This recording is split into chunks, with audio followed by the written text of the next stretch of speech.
Bonjour, donc je fais cette vidéo un peu en urgence. Suite d'ailleurs, je vous remercie beaucoup aux commentaires que vous avez fait sous mes vidéos pour me signaler que finalement le fameux texte de loi, l'amendement CF 821, et ben finalement après son adoption, finalement il ne sera pas retenu parce que comme vous pouvez le voir, la commission des finances rejette le premier volet du budget 2025. Ce premier volet, en fait, c'est tout simplement le volet recettes du projet de loi de finances. Et justement, cet amendement fait partie du volet recettes du projet de loi de finances. Donc c'est plutôt une bonne nouvelle. Alors, ce qui se passe, ce qui va se passer après, c'est que la semaine prochaine, le gouvernement va représenter son texte initial. Il va y avoir une discussion peut-être à l'Assemblée. Il va y avoir une discussion. Alors, éventuellement, cet amendement peut repasser à ce moment-là. Par contre, si le gouvernement décide de passer le 49.3, là, on s'en tiendra en fait au budget tel qu'il a été écrit par le gouvernement et aucun amendement ne pourra venir s'intégrer dans ce texte. Donc voilà où on en est actuellement. C'est-à-dire que c'est un peu le point d'interrogation en fait jusqu'à temps que ce fameux budget soit adopté. Donc je pense que c'est vraiment important de se tenir au courant de ce qui se passe, parce qu'on comprend bien déjà que c'est pas définitif tant que le budget n'est pas adopté, et surtout on est dans une période d'incertitude de 3 ans jusqu'en 2027, date des élections présidentielles, et chaque année il peut y avoir éventuellement une élection, il peut y avoir une dissolution du Parlement, de l'Assemblée nationale, et donc suite à cette dissolution, une élection. Si les gens sont très mécontents, si l'économie va de plus en plus mal, eh ben, vous avez une possibilité pour que la majorité change, et à ce moment-là, vous vous retrouviez avec des gens qui soient extrêmement enclins à adopter un amendement de ce style-là. De plus, si vous voulez, au niveau du texte, c'est un amendement qui est quand même relativement mal écrit, pas clair. Le commentaire dit à peu près le contraire de ce que dit le texte. Voilà. Et donc, c'est vraiment un problème aux États-Unis. Donc, j'en ai déjà pas mal parlé en fait.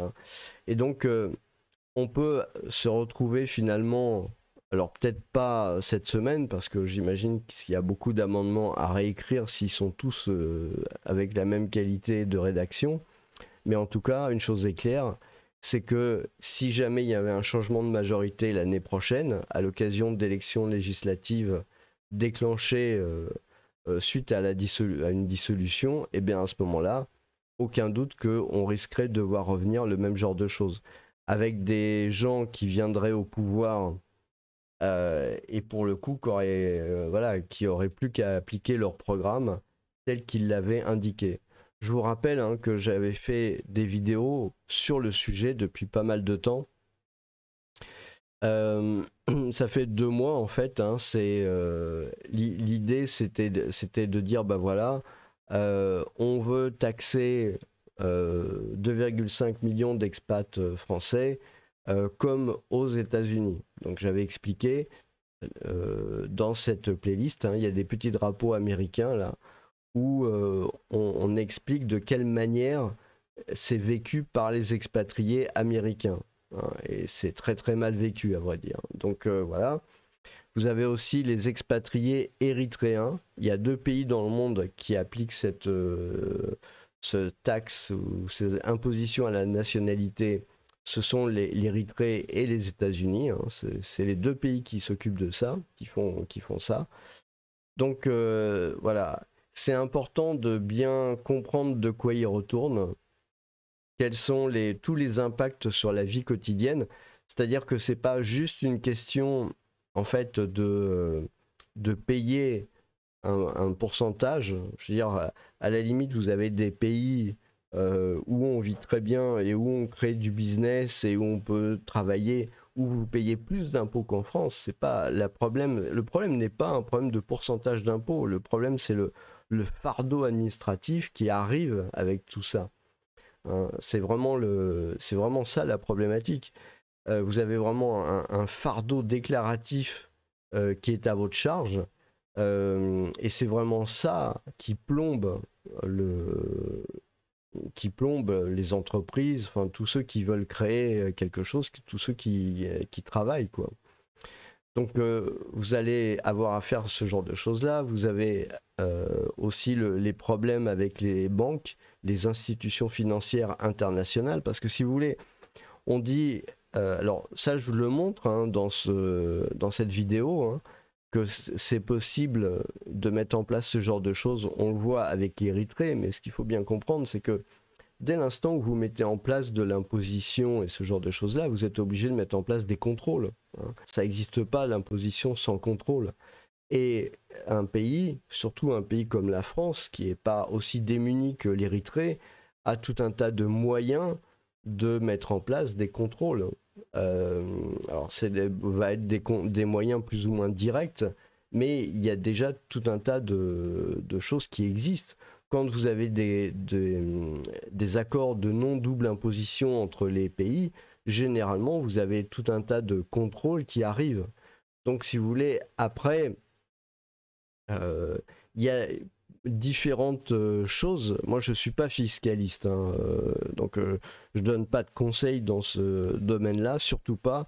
Moi, je parle juste des choses qui sont en discussion au Parlement, donc c'est vraiment un sujet complètement politique. C'est sûrement pas un sujet fiscal, mais on peut imaginer, si vous voulez, que vous ayez des astuces dans, par exemple, les durées de résidence, ou les choses qui vont être taxées, peut-être qui n'ont pas été prévues, ou ce genre de choses-là. Donc, c'est pour ça qu'il faut faire vraiment extrêmement attention, parce que moi, j'ai pas remarqué que ça faisait un grand débat en France. Hein, c'est ça le problème. Le problème, si vous voulez, c'est que quelque chose qui nous impacte énormément, finalement, eh ben, on n'en parle pas beaucoup en France dans les médias. C'est quelque chose qui passe pratiquement sous silence. Vous avez tout un tas de médias aussi, même qui sont plutôt pro-expatriés, entre guillemets, et les gens, je pense, n'osent pas lancer ce débat, alors par peur de je sais pas quoi, hein, par peur éventuellement de déplaire à tel ou tel parti politique, etc. Mais voilà, je veux dire, à un moment donné, un parti qui fait passer des choses contre les expatriés, bah, il est contre les expatriés, quoi. Je veux dire, quelque part, on peut pas tourner les choses d'une autre manière. Hein. Et surtout, ce qui est important, ce qu'il faut bien montrer, c'est que quel que soit votre statut d'expatrié, vous êtes nécessairement touché par ça. Hein. C'est ça qui est important. C'est les conséquences, en fait, elles vont toucher tout le monde. Même si vous avez 0 € à payer en définitive, et ça peut être le cas pour beaucoup d'expatriés, même peut-être même pour la plupart, à vrai dire. Hein. Même si vous avez 0 €, le problème, c'est que vous êtes comme les Américains dans une situation où vous allez vous retrouver en porte-à-faux avec vos pays d'accueil, avec les institutions financières de vos pays d'accueil. Et c'est ça qu'il faut bien comprendre, il faut bien visualiser. Parce que c'est pas une fois que le truc il est passé qu'il faut se dire ah bah si j'avais su, voilà. Hein, c'est vraiment le problème. Vous avez aussi des avocats fiscalistes, des gens qui s'occupent de ce genre de choses. Ils vont probablement vous dire que vous n'êtes pas concerné ou des choses comme ça. Et ils auront sans aucun doute raison. Mais le problème, c'est que moi, je ne me situe pas sur un point fiscal. Ça ne m'intéresse pas.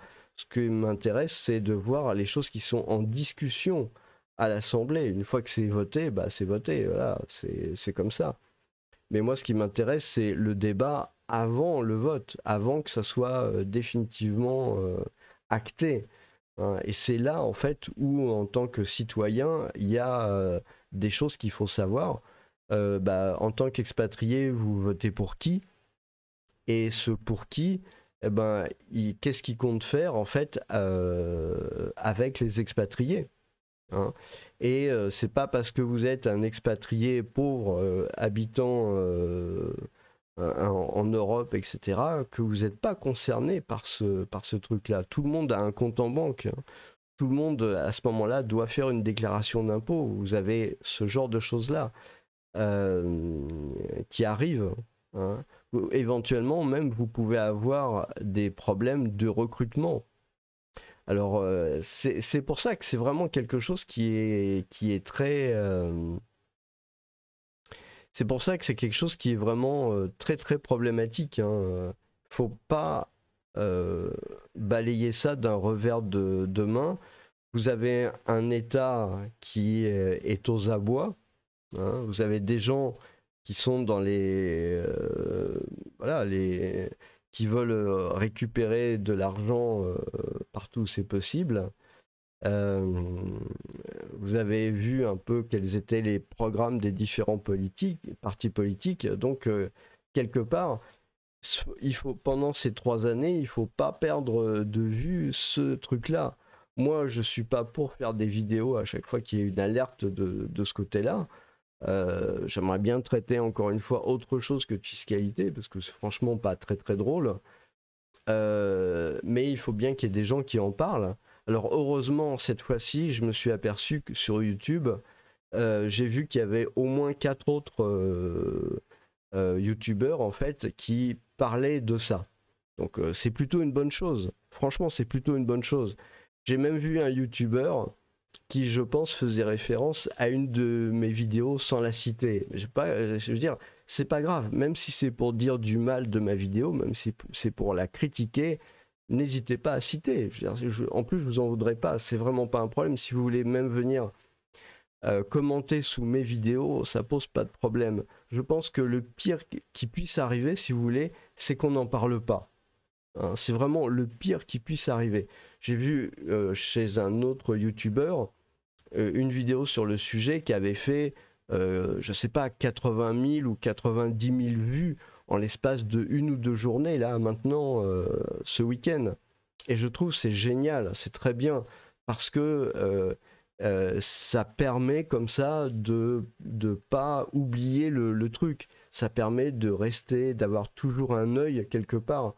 Et j'espère que les prochaines fois qu'il y aura ce genre d'alerte, et ben, tout le monde fait sa vidéo pour signaler que quelque chose comme ça est en train de se mettre en place. Parce que si vous voulez, à un moment donné, on peut espérer quand même que bah, y a quand même pas mal d'expatriés qui regardent YouTube, donc à un moment donné qui tombent sur les vidéos qu'on peut faire, et à ce moment-là, bah, moi j'ai pas de relation avec les gens qui font de la politique, mais peut-être il y a des gens, des spectateurs de YouTube qui ont des relations et qui à ce moment-là parlent avec les élus pour leur dire bah écoutez voilà ce qu'on a vu, l'information circule, voilà ce que les gens en pensent.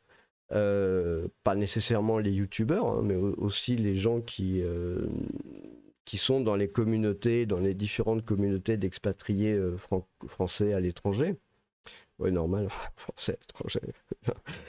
Et donc, ça permet quand même de maintenir un contact, hein, avec les gens qui prennent des décisions, de montrer que bah, finalement, c'est une information qui circule et voilà.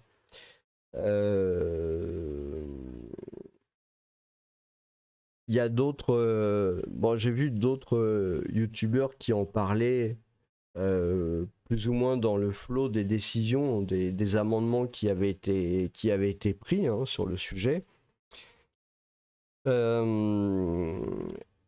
Heureusement, j'ai pas vu de youtubeurs qui ont vraiment minimisé, voilà, en disant ça sert à rien de s'inquiéter, ça n'arrivera jamais, etc. Je pense que tout le monde est vraiment bien sensibilisé sur cet aspect-là. Et donc, je pense que tout le monde prend bien conscience un peu de la gravité du truc. Et bon, ceux qui sont peut-être les moins alarmistes comprennent aussi que c'est pas un sujet qui est clos. C'est-à-dire qu'il y a une période d'incertitude politique maintenant ça fait à peu près 2 ans et demi, hein, puisque c'est l'élection présidentielle en 2027. Vous avez une période d'incertitude politique, et je veux dire, à chaque élection, tout ça s'est remis en jeu, hein, clairement. Ça veut dire il y aura probablement des élections législatives dans l'été 2025. Et ben voilà, cet aspect-là sera remis en jeu. C'est à ce moment-là, si vous voulez, qu'il ne faudra pas avoir oublié ce qu'on a vécu ici avec ça, hein. Il ne faudra pas l'oublier pour dire aux gens avec qui vous êtes en contact que les expatriés et les Français de l'étranger comprennent bien qu'il y a un problème de compréhension de ce que c'est que l'expatriation. Je veux dire, ce qui est hallucinant dans ce genre de texte, hein, c'est que on parle beaucoup finalement d'impôt universel, hein, mais c'est marqué clairement ici, hein, impôt universel. Et cet impôt universel, en fait, il oublie quand même une chose assez... enfin, il n'oublie pas qu'une chose, mais j'en avais déjà parlé dans les vidéos que j'avais faites. Il oublie que tous les expatriés, par exemple, doivent payer quelques milliers d'euros par enfant pour mettre leurs enfants à l'école. Bon, donc on demande finalement aux Français de l'étranger de payer des impôts, alors que finalement, ils doivent assurer les frais que normalement l'État devrait prendre en charge. Pareil pour la sécurité sociale. La sécurité sociale, les expatriés sont obligés de payer leur sécurité sociale. Je ne sais pas où est cette légende que les expatriés sont soignés gratuitement, c'est complètement faux. Les expatriés, donc à partir du moment, c'est pas normal qu'on n'ait pas un texte qui explique que d'un côté, on va prendre un impôt, mais de l'autre côté, ça ouvre droit aux expatriés qui sont concernés, d'une part aux prestations sociales comme ce qui a lieu en France, hein, parce que c'est quand même la moindre des choses, et d'autre part que l'école des enfants, par exemple, soit gratuite. Ça, c'est absolument pas normal, c'est absolument incompréhensible qu'on veuille absolument charger les expatriés de ce côté-là avec un fardeau administratif, et d'un autre côté, ils n'ont même pas en retour le minimum de droits et d'égalité qu'ont les Français en métropole. Hein, ça, c'est absolument pas normal. Ça montre bien, si vous voulez, cette absence en fait de considération à ce sujet montre bien que les gens qui ont rédigé ça, ils considèrent les Français de l'étranger comme des boucs émissaires. Ils les considèrent vraiment comme des nantis, tous autant qu'ils sont, hein, les plus de 2,5 millions de Français de l'étranger. Et ils ne prévoient rien. Voilà, en échange de plus d'impositions, ils ne prévoient pas de leur livrer plus de services, et ce qui est quand même la moindre du minimum des choses. Hein. Je pense que ça, c'est assez facile à comprendre pour tout le monde. Dire tout le monde doit payer les impôts, mais à ce moment-là, il faut que les services soient les mêmes. Hein. Ou alors, ça veut dire qu'ils ont l'intention, mais ça, je crois que j'avais montré ça dans une vidéo. Hein. Allez voir cette vidéo-là, elle est très très intéressante, vous allez comprendre. La vidéo s'appelle « Taxes remboursables par les enfants, le cauchemar des petits ». Allez voir cette vidéo. Vous allez voir que ces gens-là, en fait, sont pour la mise en place du paiement de la scolarité par les enfants en France métropolitaine. Et là, on ne parle plus d'expatriés. Hein, on parle vraiment des enfants qui se situent en France. Donc, quelque part, faites attention où vous mettez les pieds, pour qui vous votez. Vous avez là affaire à des gens qui ne vont pas hésiter à mettre des taxes sur des enfants. Et donc, vous allez comme ça avoir des enfants qui vont arriver dans la vie active et qui, dès le départ, vont avoir déjà remboursé des dizaines de milliers d'euros, hein, ou peut-être plus, je ne sais pas, des dizaines de milliers d'euros de frais de scolarité dès le départ. Vous imaginez un peu. un peu la mentalité de ces gens-là. Je sais pas s'il y en a qui ont des enfants dans le lot, mais ils sont prêts à leur faire ce cadeau-là quand même, hein. C'est quand même assez impressionnant quand même, hein. Donc c'est pour ça, enfin je veux dire, la théorie, les théories politiques, c'est quelque chose de toujours amusant quand on parle ça de manière, voilà, un peu théorique. Par contre, quand ça arrive dans une application pratique, là, tout de suite, on voit vraiment la mentalité de ces gens-là qui s'expriment, quoi. Je veux dire, hein, là, c'est même pas une question d'égalité. On a décidé que les expatriés, c'était des gens riches, qu'ils devaient payer. Voilà, donc je pense que parmi les électeurs du NFP, il y en a beaucoup qui sont expatriés. Je ne sais pas s'il y en a beaucoup qui se reconnaissent dans le portrait qu'on dresse d'eux au final, hein.